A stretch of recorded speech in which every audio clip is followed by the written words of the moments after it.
Hello बच्चों, आशा करता हूँ आप सभी अच्छे होंगे।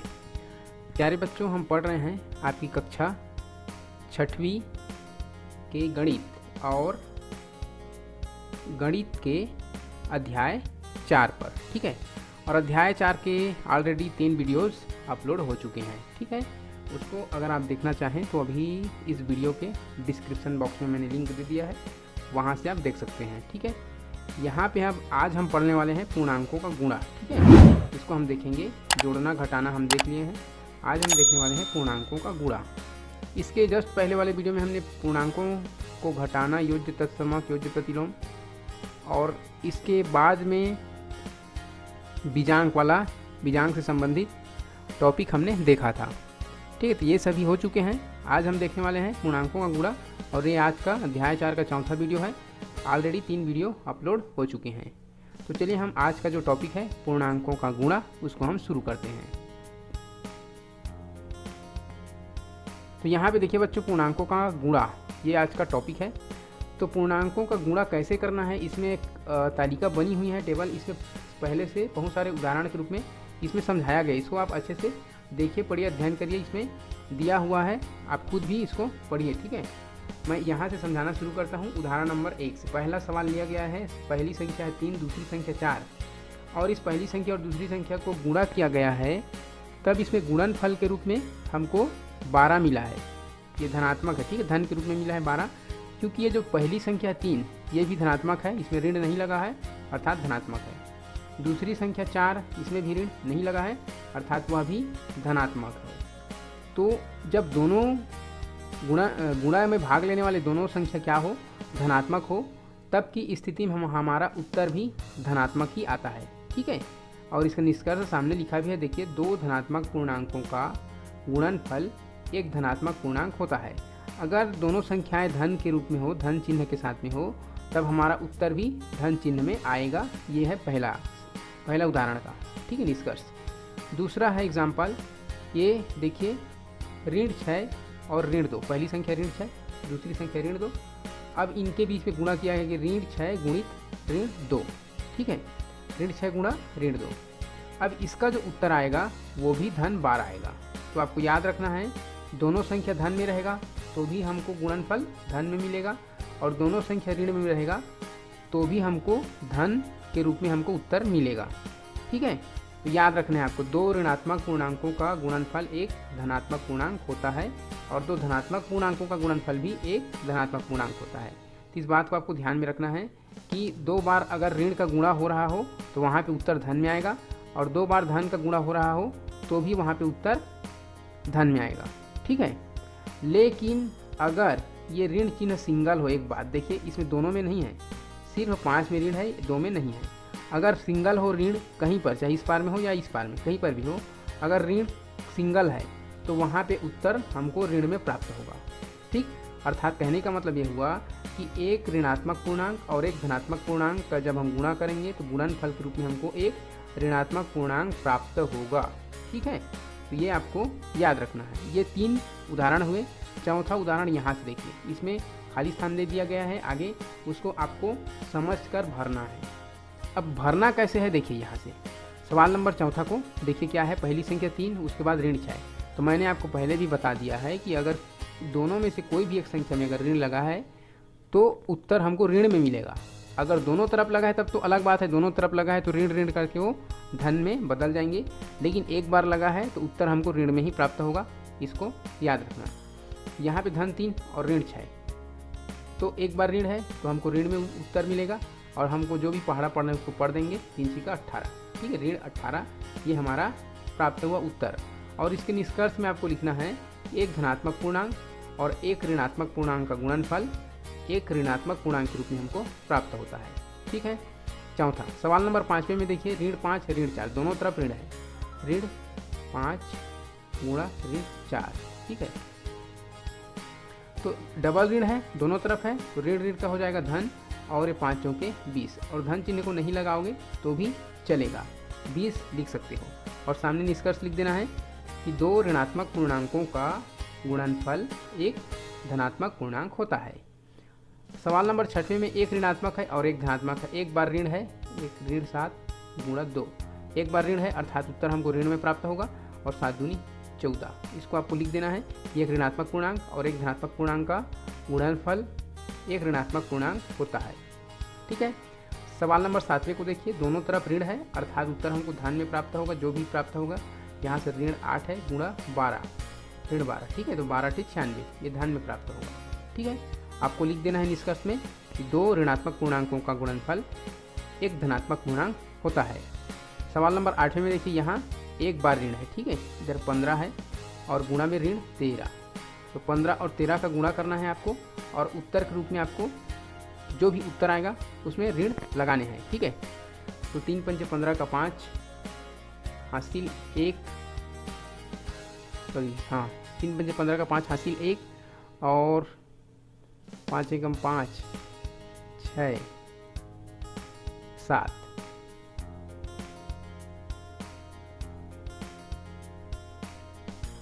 तो ये हो गए 3 × 5 = 15 का 5 हासिल 1, 3 × 1 = 3, 5 × 5 = 5, 3 × 8 = 9। ठीक है, यहाँ पे हो जाएंगे 9, 1 × 1 = 1, 195। ठीक, ऋण 195 इसका उत्तर आएगा। अब अगला जो सवाल है सवाल नंबर 9 का, इसमें दोनों में क्या लगा है, ऋण लगा है। ठीक है, तो ऋण का गुणा हो जाएगा धन। ठीक, और उत्तर हमको मिलेगा धन में। तो पहले हम यहाँ लिखते हैं ऋण 17 गुणा ऋण 19 और यहाँ पे जो भी उत्तर आएगा उसमें धन आएगा और 17 गुणा 19 का आंसर आएगा 323। ठीक है, इस प्रकार से। और आपको आंसर लिख देना है कि दो ऋणात्मक पूर्णांकों का गुणनफल एक धनात्मक पूर्णांक होता है। इसके बाद देखिए बच्चों, ये हो गए आपको ऋण और धन के गुणा को समझाने के लिए इतने सारे उदाहरण दिए गए हैं, तो आपको समझना है। और नहीं समझ आ रहा तो बैक करके और देख लेना कि कहाँ पे कैसे हो रहा है।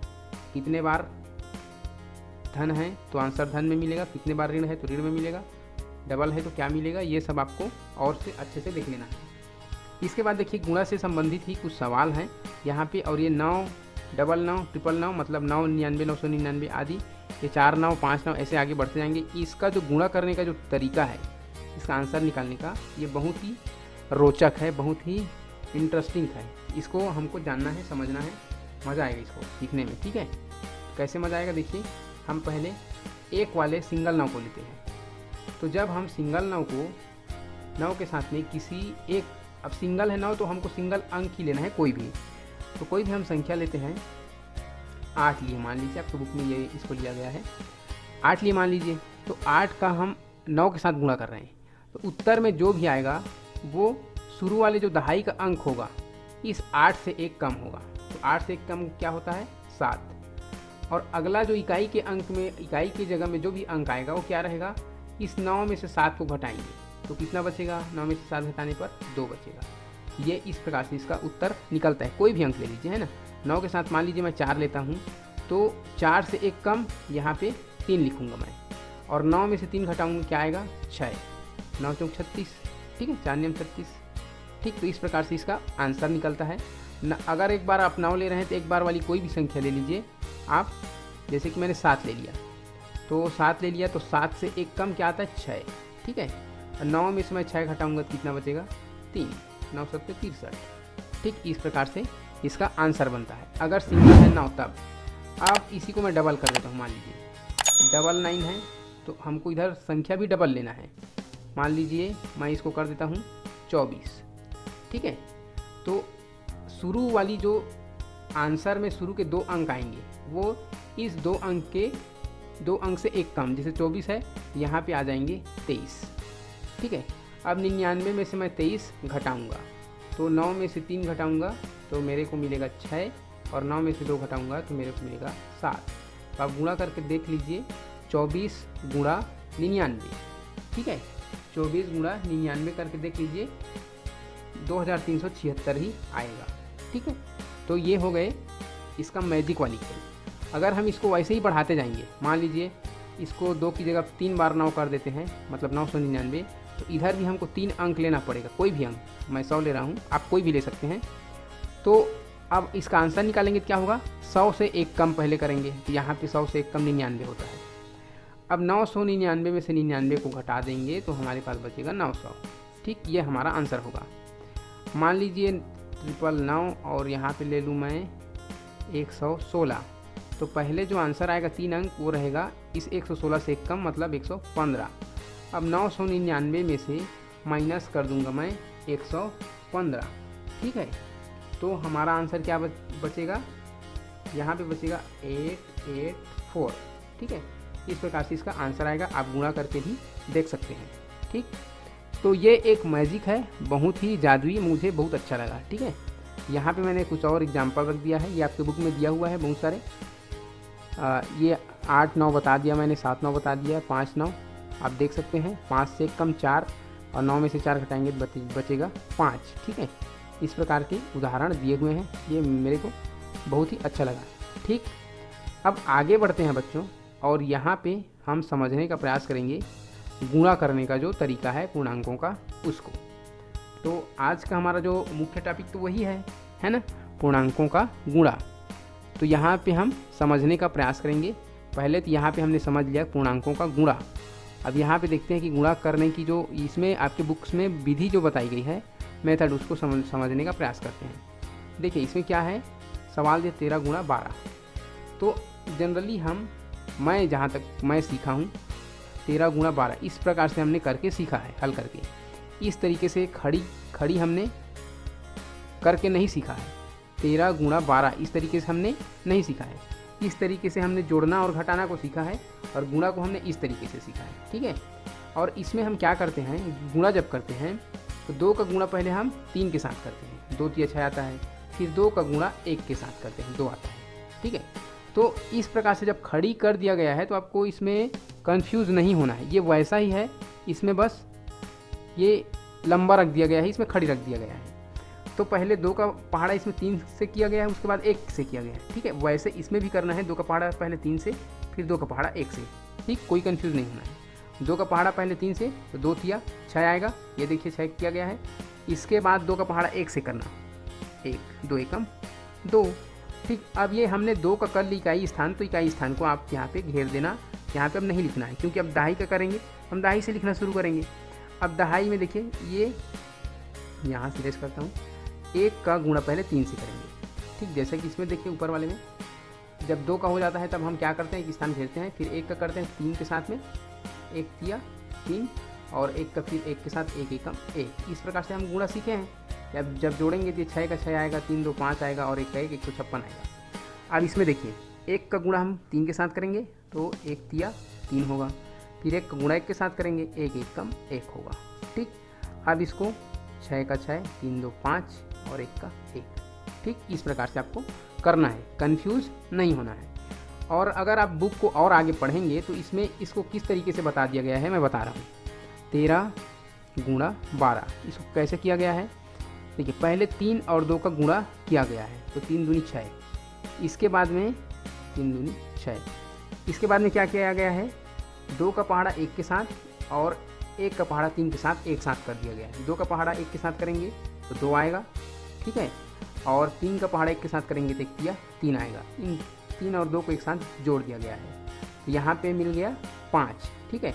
यहाँ पे इस डायरेक्ट यहाँ पे 3 और 2 लिखने के बजाय 5, फिर 1 का 1 के साथ 1 1 का 1, इस प्रकार से उत्तर निकाल दिया गया है, ठीक है।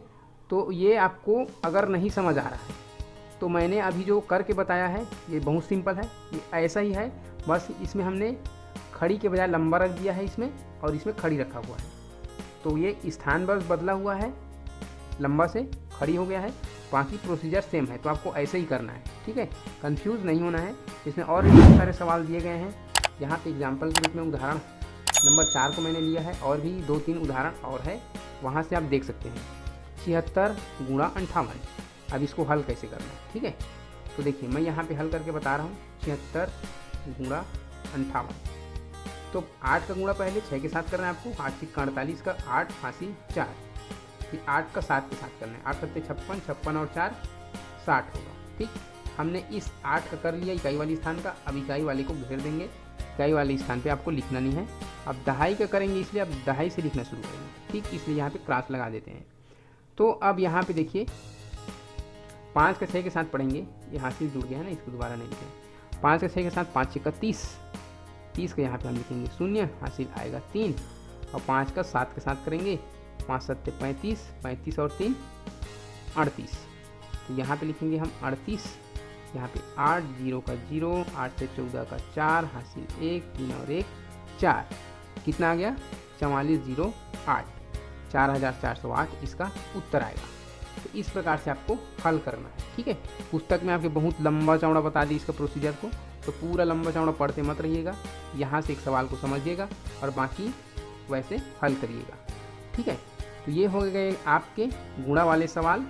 और आज इसके लास्ट में दिया है पूर्णांकों में गुणन संख्या के गुण, इसके क्या क्या प्रॉपर्टीज होते हैं, क्या क्या गुण होते हैं, उसको आप यहाँ पे समझ लीजिए गुणा के, ठीक है। पूर्णांकों के गुणा में पहला गुण क्या दिया है, दो पूर्णांकों का गुणनफल सदैव एक पूर्णांक होता है, इसे संवर्ग गुण कहते हैं, ठीक है। तो दो पूर्णांक को जब आप गुणा करेंगे तो एक पूर्णांक ही प्राप्त होगा, चाहे कुछ भी हो, क्योंकि पूर्णांक संख्या में ऋणात्मक भी आता है, शून्य भी आता है और धनात्मक भी आता है। तो किसी को भी आप ले कुछ ना कुछ तो आएगा, कम से कम 0 आएगा। तो पूर्णांक दो पूर्णांकों का गुणनफल सदैव एक पूर्णांक होता है और इस नियम को कहा जाता है संवर्ग गुण कहते हैं, गुण को, सॉरी, ठीक है, गुण को संवर्ग गुण कहा जाता है। ये गुण दूसरा क्या है, पूर्णांकों की गुणन संक्रिया क्रम विनिमय नियम का पालन करती है।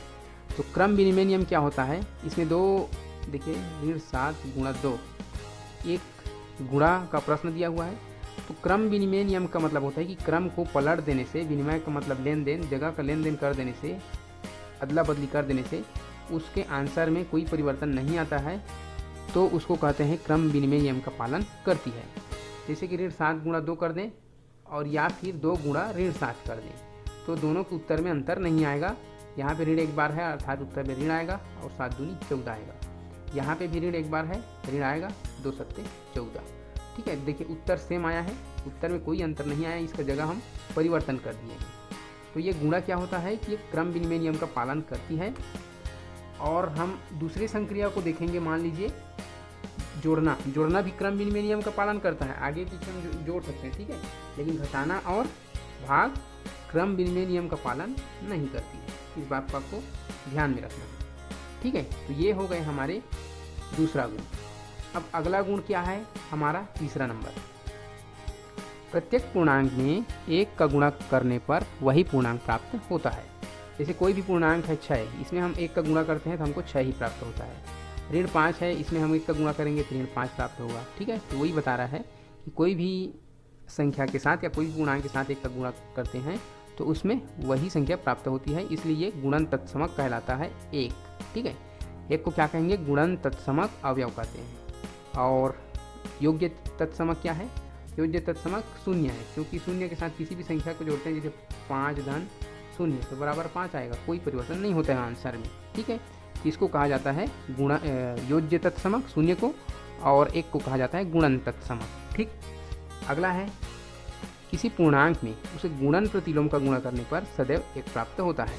देखिए यहाँ पे 5 है, इसका गुणन प्रतिलोम 1/5 हो जाएगा, ठीक है, बटे में आ जाएगा, ठीक।